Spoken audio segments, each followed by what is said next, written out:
The devil's invention. That's what people called it.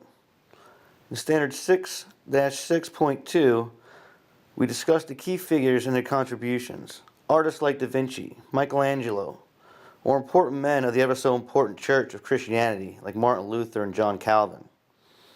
Who would have thought the idea behind the greatest invention of the Renaissance, which was almost 600 years ago, and arguably maybe the most important invention of all time, was sitting right in front of everyone's eyes? Johann Gutenberg would make that invention a reality. Gutenberg was from Mainz, Germany, but he and his family were exiled into France when he was young due to a political tension. In 1428, while in France, he began to start experimenting with print. Back in Germany, he learned at metalworking from his uncle who worked at a mint where coins were made. In 1448, Gutenberg went back to Germany and opened his own print shop. He realized instead of using carved wood, he could use the same metal stamps used by goldsmiths to mark jewelry and expensive tableware for something else. They'd be covered with ink and used to print letters onto paper. Before, Gutenberg created a separate stamp for every letter in the alphabet and built racks that held the type in rows. This is what we call type in today's world. It wasn't the first type ever seen before. The first type was seen as early as the 11th century in China, where they used what was called block printing, which called for carving each page in wood, inking it, and then pressing it into paper before making it into a book.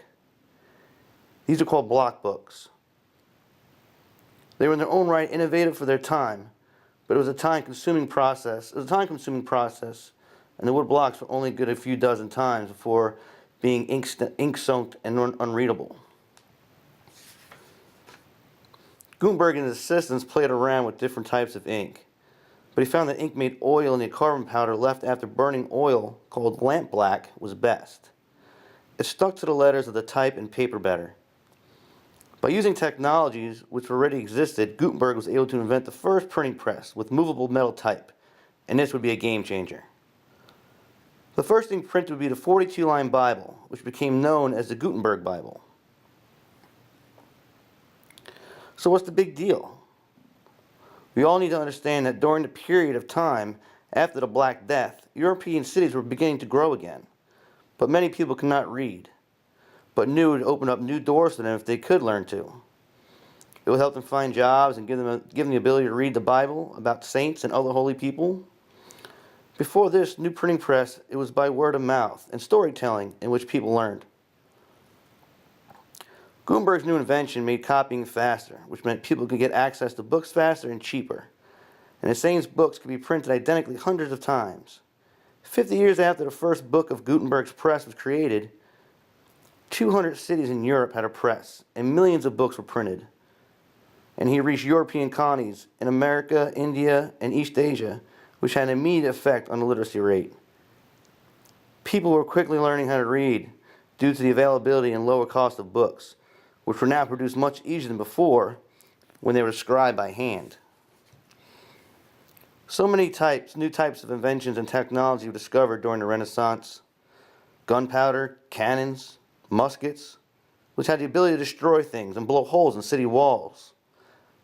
Ships and equipment which allowed people to sail the open waters of the Atlantic and the Pacific.